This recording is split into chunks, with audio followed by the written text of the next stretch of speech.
Oke, di sini saya akan tunjukkan tutorial bagaimana cara merakit ESP32 dengan akses door lock dengan notifikasi Telegram boot ya. Nah, jadi kan sudah saya kirimkan untuk expansion board. Jadi expansion board itu seperti ini bentuknya.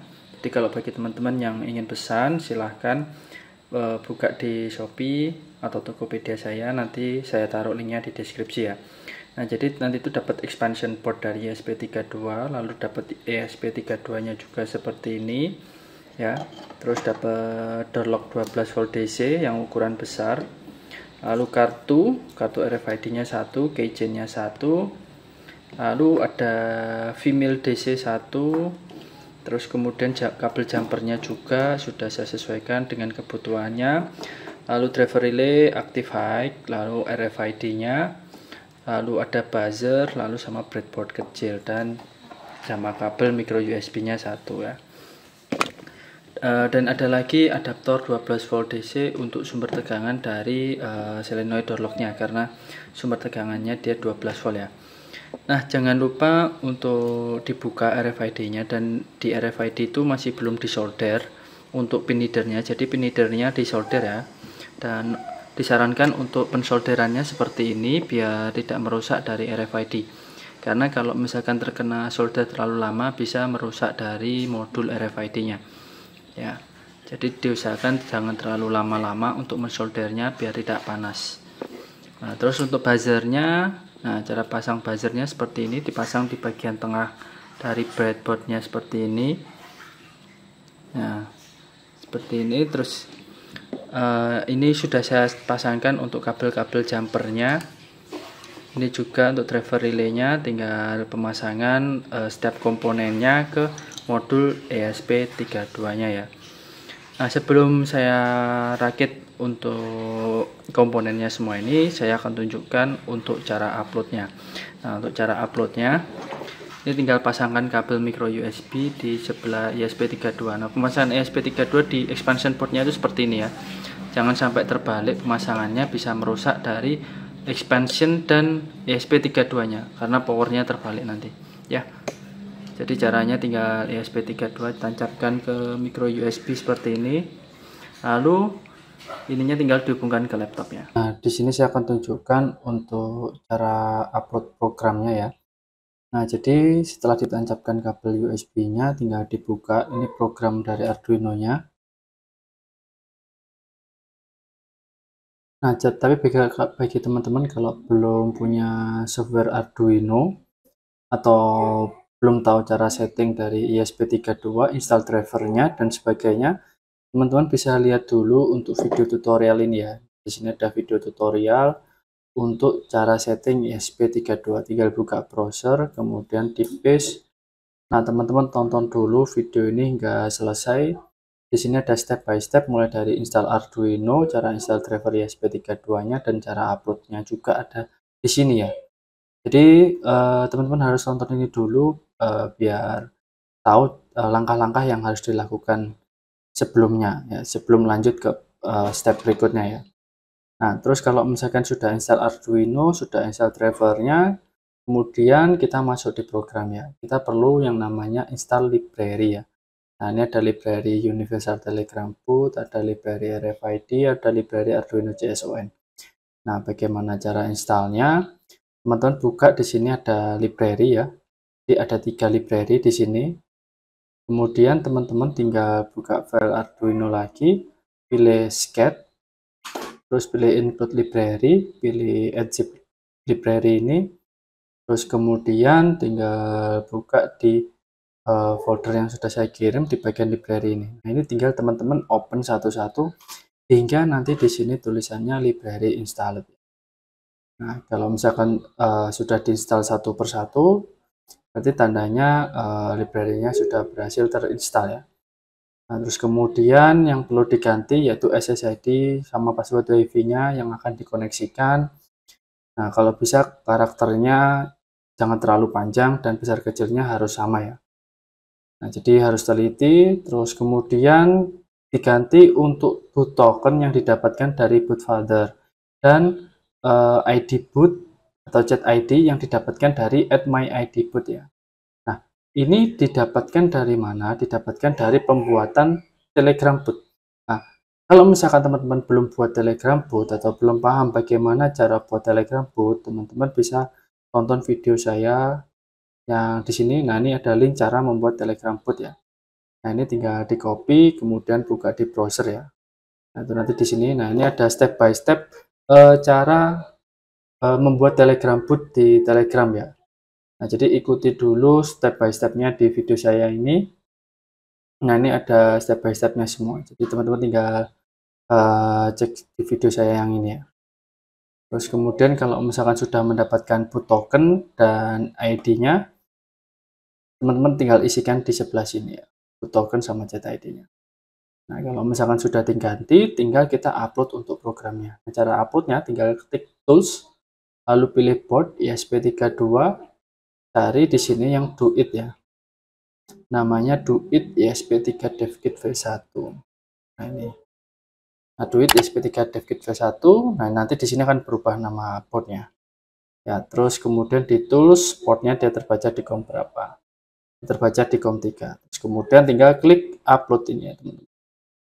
Nah, klik upload, tinggal tunggu hingga proses compiling dan uploadingnya selesai. Maka microcontroller kalian sudah siap digunakan. Nah, terus untuk wiringnya juga sudah saya kirimkan, ada di sini. Nah, ini wiringnya tinggal teman-teman ikuti, di sini sudah jelas ya untuk wiringnya.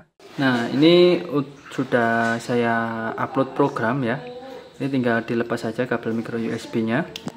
Nah, kabel micro USB-nya sudah saya lepas. Berikutnya untuk langkah yang pertama kita akan pasangkan modul RFID-nya ini ya. Nah, jadi untuk pemasangan modul RFID-nya di sini kan ada sumber tegangan 3,3 volt ya. Nah, dari sumber tegangan 3,3 volt ini nanti kita hubungkan di bagian sebelah sini ya. Ini ada tulisan 3 volt ya. Ini ada 3 volt sama bawahnya ground. Nah, jadi dipasangnya di bagian atas, karena di bagian atas ini ada 5 volt sama 3 volt. Jangan sampai dipasangnya di 5 volt ya, pasangnya di bagian yang ada tulisan 3 volt. Jadi di antara dua pin ini untuk 3,3 voltnya. Nah, jadi 3,3 voltnya dipasang di sini dari pin RFID. Terus berikutnya ada pin RST. Nah, pin RST kabel warna coklat kita hubungkan di pin nomor 15. Nah, pin digital dari ESP32-nya itu berada yang di baris paling luar. Untuk baris kedua itu tegangan, untuk baris ketiga itu untuk ground ya. Nah, tegangannya ini sesuai dengan yang di jumper ini. Kalau misalnya di jumper 5 volt berarti tegangannya 5 volt. Nah, terus untuk kabel coklat dipasang di pin 15. Untuk kabel hitam dipasang di ground ya. Kemudian untuk pin yang warna hijau 19,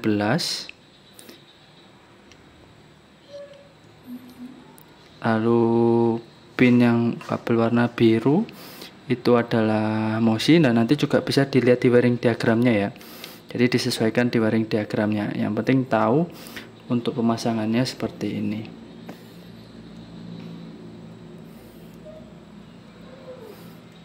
Nah, ini untuk RFID-nya sudah. Nah, berikutnya kita pasang untuk buzzernya ya. Nah, buzzernya kan seperti ini. Nah, nanti stikernya juga bisa dilepas sendiri biar suaranya agak kencang. Nah, ini kita hubungkan di sini untuk kabel jumpernya. Dari buzzernya sesuaikan dengan pinnya. Nah, ini yang ada pinnya di sebelah sini.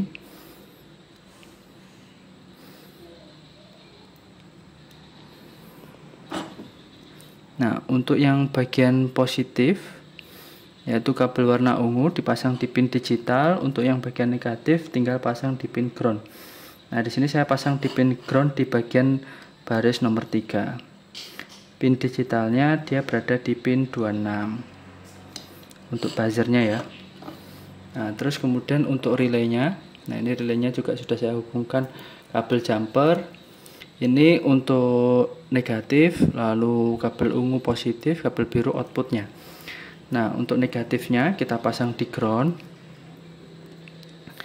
berada di pin 27 ya untuk solenoid door lock-nya. Jadi pin 27 itu yang ini untuk ground. Terus berikutnya untuk positifnya saya pasang di bagian baris nomor 2.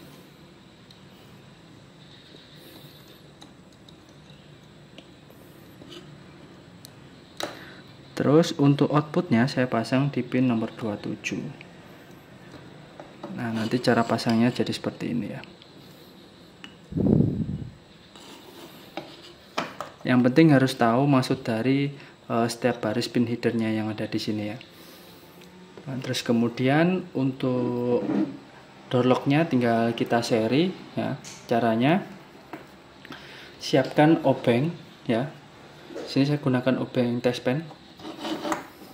Nah, dipasang di bagian normally open dan com-nya.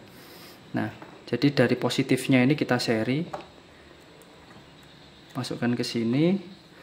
Ini terhubung dengan terminal female. Terus yang dari solenoid door lock baru kita pasang di kontak normally opennya.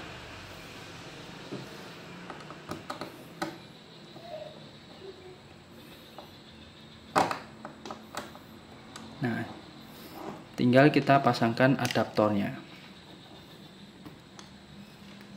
seperti ini, lalu tancapkan ke stop kontak 220 volt.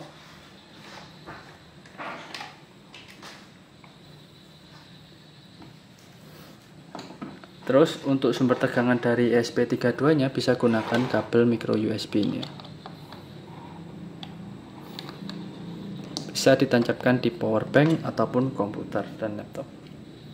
Nah, setelah ESP32 nya ini kita rakit dan rangkai, nah, langkah berikutnya kita ganti untuk ID dari kartu RFID yang terbaca ini ya.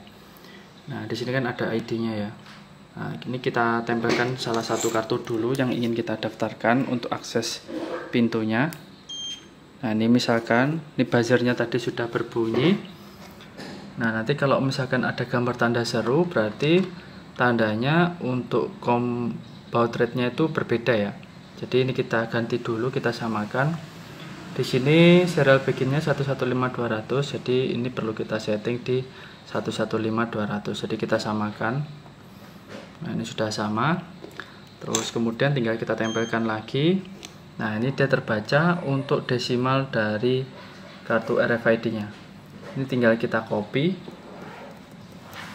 Terus tinggal kita pasang di sini. Ya. Kalau misalkan sudah, kemudian kita tinggal upload programnya. Jangan lupa untuk board ESP32-nya, lalu COM-nya, lalu SSID, passwordnya dari WiFi yang ingin dikoneksikan, lalu boot tokennya, lalu sama ID boot yang digunakan juga ya, diganti sesuai yang sudah didaftarkan. Kemudian tinggal upload lagi biar kartu yang sudah ada bisa terdaftar di Telegram bootnya, jadi bisa untuk mengakses dari door lock-nya. Nah, ini sudah proses compiling, nanti kita tunggu hingga proses uploadnya selesai. Setelah kita upload, setelah proses uploadnya selesai, baru kita coba lagi. Nah, ini sudah masuk di proses upload. Nah, ini proses uploadingnya sudah selesai dan IP address-nya juga sudah terbaca, WiFi-nya sudah connect. Nah, ini tadi saat kita coba sudah mengirimkan kartu ya, karena kartunya yang ini tadi belum terdaftar. Jadi kita daftarkan dulu baru kita upload programnya, dan makanya dia ditolak, solenoidnya pun tidak bergerak. Nah, ini sekarang kita coba setelah kartunya didaftarkan. Nah, buzzernya sudah bunyi, nah, solenoidnya sudah berhasil terbuka dan tertutup. Nah, akses diterima, door lock terbuka. Nah, jadi sudah berhasil ya. Nah, kalau misalkan kita tempelkan kartu yang lain, nah, karena belum didaftarkan makanya dia akan ditolak. Tapi kalau kita sudah daftarkan kartunya, nah, door lock-nya dia akan terbuka, kemudian dia akan menutup kembali. Nah, jadi seperti itu ya, itu untuk caranya dan tutorialnya.